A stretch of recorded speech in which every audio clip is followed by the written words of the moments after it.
কত কাঁদছি। মৃত ভেবে খাওয়ানো হয়েছে জমাত, মসজিদে মসজিদে করানো হয়েছে দোয়া। 18 বছর পর সেই মানুষটি হঠাৎ করে বাড়ির সামনে দাঁড়িয়ে ভাইকে ডাক দিল।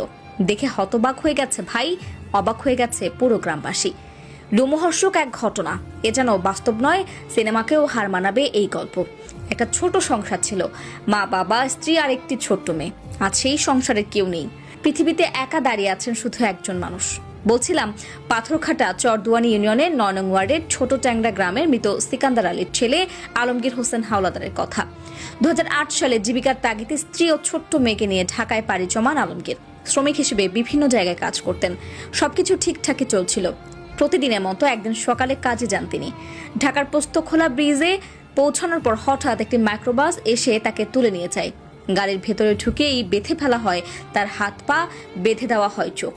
কোথায় নেওয়া হচ্ছে কিছুই জানতেন না তিনি। উঁচু দেয়ালে ঘেরা অজানা এক জায়গায় বন্দি করে রাখা হয় তাকে। দিনের পর দিন কাজ করানো হতো, কিন্তু ঠিকমতো খাবারও দেওয়া হতো না। বেতনের কথা বললেই নেমে আসতো নির্মম নির্যাতন।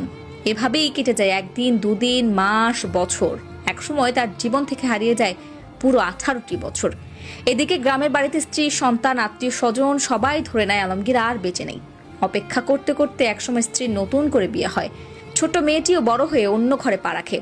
তার মা বাবাও সন্তানের শোকে ধুকে ধুকে একদিন পৃথিবী ছেড়ে চলে যান। আলমগীরের জন্য পড়ানো হয় জুমাত, মসজিদে মসজিদে করা হয় দোয়া। সবাই মেনে নেয় তিনি আর নেই।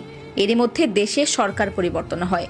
একদিন হঠাৎ করে সেই বন্দি দেয়াল থেকে আলমগীর সহ প্রায় 30 জনকে চোখ বেঁধে সড়কের পাশে ফেলে রেখে যায় দুর্বৃত্তরা। চোখ খুলে তারা যেন নতুন এক পৃথিবী দেখলো, কিন্তু পেটে ক্ষুধা, হাতে 1 টাকাও নেই। রাস্তায় হেঁটে হেঁটে অবশেষে একদিন শ্রমিকের কাজ পান আলমগীর। দিন শেষে 500 টাকা হাতে পেয়ে বুক ভরা আশা নিয়ে ছুটে আসেন বাড়ির পথে। ভেবেছিলেন মা বাবা, স্ত্রী, সন্তান সবাইকে আবার ফিরে পাবেন। বাড়িতে এসে প্রথমে ভাইয়ের সাথে দেখা। ভাই তাকে চিনতেই পারেনি।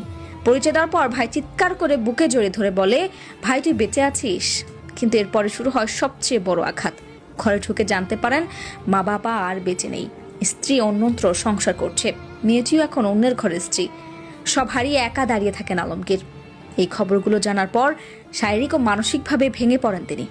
এমন সময় মানবিক মানুষ বদিউজ্জামান সাহেদ এগিয়ে আসেন। নিজ উদ্যোগে তার চিকিৎসার ব্যবস্থা করেন, দেন ওষুধ, প্রয়োজনীয় জামাকাপড়, এমনকি স্বাস্থ্যসম্মত খাবারও। কিন্তু প্রশ্ন রয়ে যায়, এটা কি শুধু একটি ঘটনা? বাংলাদেশে এমন কত আলমগীর আজও হারিয়ে যাচ্ছে অন্ধকারে? কত মানুষ বন্দি জীবনে দিন কাটাচ্ছে অজানা কারাগারে?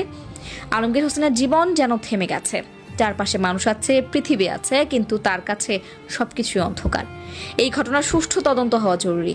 যে চক্র মানুষের জীবনকে এভাবে ধ্বংস করে দিচ্ছে, তাদের অবশ্যই আইনের আওতায় এনে বিচার নিশ্চিত করতে হবে। তো দোয়া করাইছে মসজিদে মসজিদে, বহুত মারা গেছে বহুত। এরকম আচরণ ওই এত কেউ বুঝি নেই যে এইদেরও নয় যে এই লোকটা আছে বাঁচছে। হঠাৎ উনি যে এইভাবে আটকে রাখছে সব। দোয়া দৌড় পড়াইছি মসজিদে মসজিদে, কত কাঁদছি।